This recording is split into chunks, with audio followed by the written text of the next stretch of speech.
Hola, soy Alexander Díaz Codina, autor del libro Invirtiendo en ti y creador del blog con el mismo nombre, invirtiendoenti.es.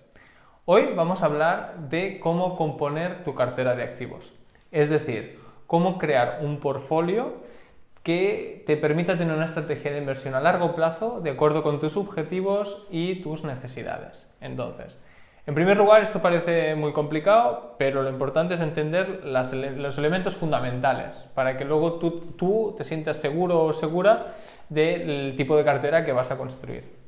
¿De acuerdo? Entonces, como visión genérica, tenemos que imaginarnos que existen dos clases de activos principales.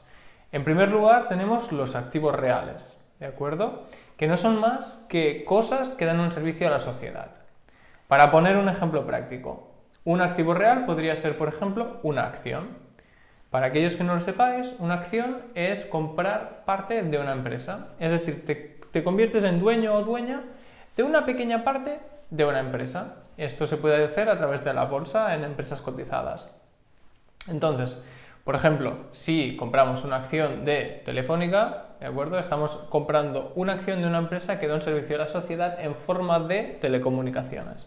Si compramos una acción de Inditex, estamos comprando una pequeña parte de una empresa dedicada a proveer de ropa a la sociedad. A cambio de estos servicios, la sociedad paga un precio. Entonces, la diferencia entre el precio y los costes de la empresa es ese beneficio que a nosotros como accionistas se nos va a devolver por poner confianza en esta empresa e invertir en ella. Otro tipo de activo real, por ejemplo, serían pues las materias primas, es decir, comprar materias primas que se utilizan luego en diferentes procesos productivos. Otro ejemplo más de activo real, el mercado inmobiliario, es decir, los bienes raíces. Si tú compras una casa o un piso, al fin y al cabo lo que estás haciendo es proveer a la sociedad de alojamiento y a cambio te pagan un alquiler o una renta. Por otro lado, tenemos los activos monetarios, es decir, aquellas cosas que per se directamente no dan un valor a la sociedad, sino que simplemente son promesas de pago monetarias. Para poner un ejemplo práctico son los bonos. Los bonos son promesas de pago futuras en una moneda determinada por el que se te recompensa por el uso temporal del dinero. Por ejemplo, una empresa necesita hacer una inversión en una nueva fábrica, en una planta de producción. Entonces va al mercado, en este caso, por ejemplo, tú serías un potencial inversor y te pediría X millones y estaría dispuesto a pagarte un tanto por ciento anual durante X años y al final devolverte el principal, por ejemplo. Si hubiera cupón o no hubiera cupón, que esto es básicamente si cada año va pagando el interés o simplemente tú pagas menos al principio. Esto es una diferenciación que no es totalmente relevante, pero para que, por ejemplo, te vayan sonando estos conceptos. Otro tipo de activo monetario, por ejemplo, sería pues el cash, es decir, el líquido. El activo líquido es un elemento que per se no tiene un valor, sino que es una moneda fiat. Es decir, el valor de la moneda depende en gran medida de la percepción que tenga la gente de la misma. Antiguamente tú podías cambiar tus billetes por oro, que el oro se considera un activo físico con una capacidad limitada mundial y que por lo tanto está respaldado. Hoy en día ya no existe. Hoy en día los bancos centrales, en teoría, pueden imprimir tanto dinero como quieran hasta generar una inflación que no sea sostenible. Pero es otro tipo de activo monetario. Entonces, vistas las dos categorías, que son las principales, ¿qué tenemos que tener en cuenta cuando diseñamos una cartera de activos? En primer lugar, ¿qué es una cartera de activos? Una cartera de activos es, tú por cada 100 euros que inviertas, ¿de acuerdo?, puedes alocarlos en diferentes tipos de activos, como lo que hemos hablado, de activos reales, activos monetarios y dentro de cada uno en diferentes tipos de activos. ¿Por qué hacemos esto? Para diversificar, para tener diferentes exposiciones a activos que reaccionan de manera diferente. Para que tengas una idea y para explicarlo aún más fácil. A nivel económico, principalmente hay dos elementos fundamentales. En un eje, imagínate, inflación-deflación, es decir, si suben los precios o bajan los precios, y en otro eje, imagínate, crecimiento económico de crecimiento económico, ¿de acuerdo? Este eje lo que te permite es visualizar de una manera muy simplificada qué tipos de escenarios económicos puede haber. Es decir, puede haber un entorno de alta inflación, es decir, los precios están subiendo mucho y la economía está creciendo mucho. Puede haber un entorno, por ejemplo, de deflación y de estancamiento económico, por ejemplo. Es decir, los precios bajan y la economía no crece. Puede haber también deflación y crecimiento e inflación y decrecimiento. Es decir, tenemos 4 cuadrados. Entonces, ¿qué es lo que pasa?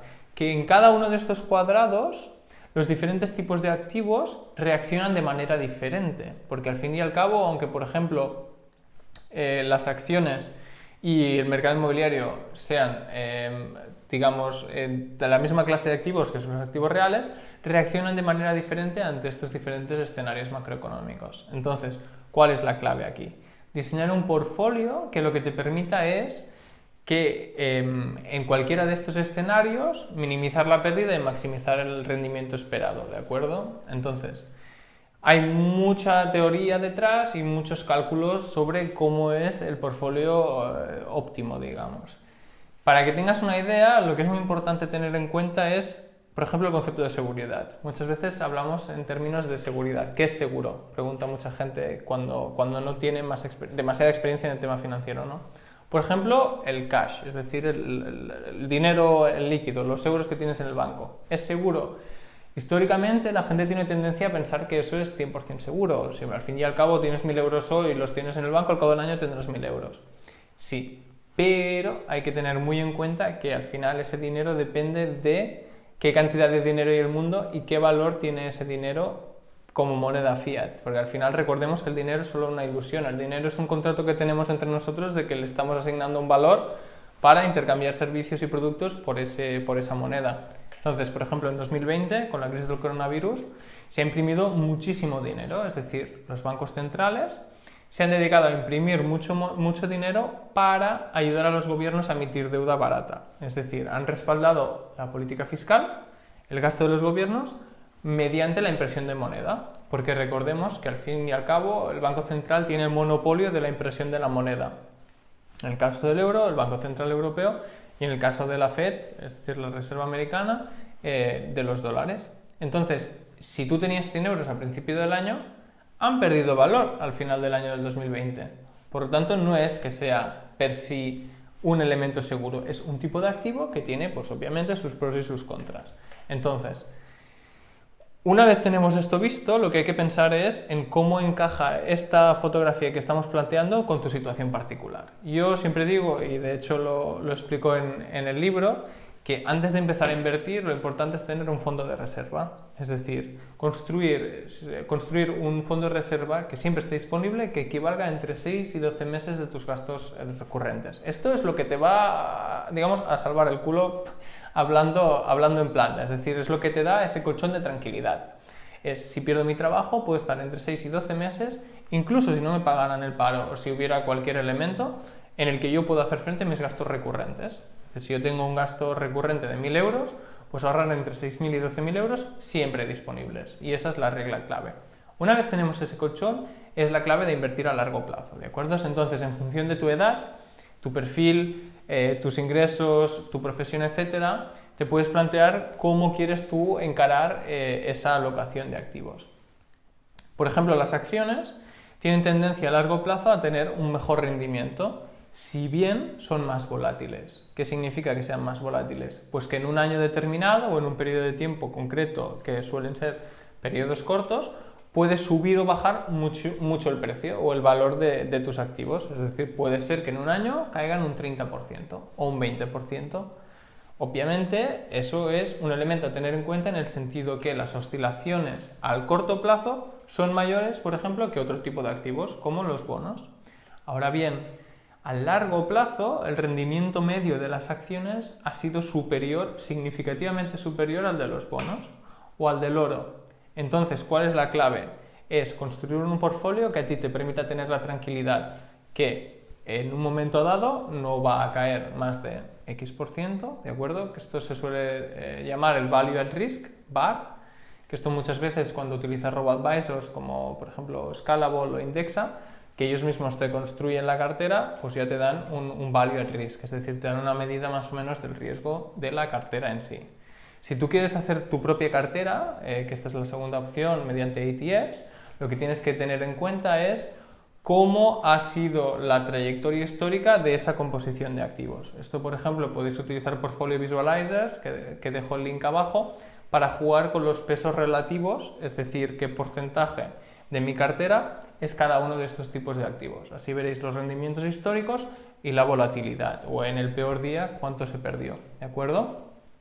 Como cuestión general, es muy recomendable, por ejemplo, analizar el All Weather de Ray Dalio, que es uno de los mayores inversores de la historia, o uno de los mejores inversores macro que ha habido, y es muy interesante.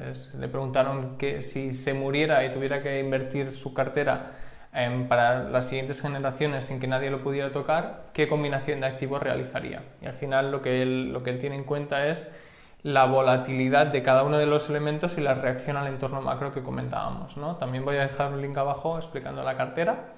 Y entonces simplemente este es un vídeo educativo, una píldora para que tengáis un poco más claro cuando hablamos de construcción de una cartera de qué se trata, que al fin y al cabo no es más que pensar en cómo, si tienes un pastel de ahorro que vas a invertir, es pensar en qué clases de activos queremos invertir con tal de que esté alineado con nuestras preferencias de riesgo, nuestra capacidad a largo plazo y nuestra capacidad de esperar a largo plazo y de lo que nos sentamos más cómodos y queramos construir. Entonces, dicho esto, os recomiendo leer los recursos adicionales y tener en cuenta pues, que hay dos alternativas principales cuando vas a invertir. Una es utilizar un robo-advisor, que te hace, digamos, la vida más fácil en el sentido que tú automáticamente envías el dinero y el robo-advisor, pues en función de una encuesta de riesgo, ya directamente invierte en los diferentes ETFs, que son fondos de inversión que siguen un índice, ¿de acuerdo? Con los pesos relativos y, por ejemplo, si tú quieres que las acciones representen un 60% de tu portfolio total, pues en caso que las acciones suban de precio y los bonos bajen, el robo-advisor automáticamente venderá acciones y comprará bonos, que eso se llama rebalanceo. La otra alternativa es directamente tú comprar tus ETFs, por ejemplo a través de MyInvestor, de Zero u otras plataformas del mismo tipo, en los que tú vayas componiendo tu cartera en base a la compra de ETFs. Y entonces básicamente cuando cada X meses, por ejemplo cada 6 meses, rebalancees, es decir, vendas las posiciones que han subido de precio y compres las posiciones que representan menos de lo que tú querías. Entonces los pasos serían eso, ¿no? Crear el fondo de reserva, estudiar cómo ha sido el comportamiento histórico de los diferentes pesos y ver qué carteras hay, digamos, famosas, la cartera permanente, el All Weather, para tener una idea de qué se puede construir.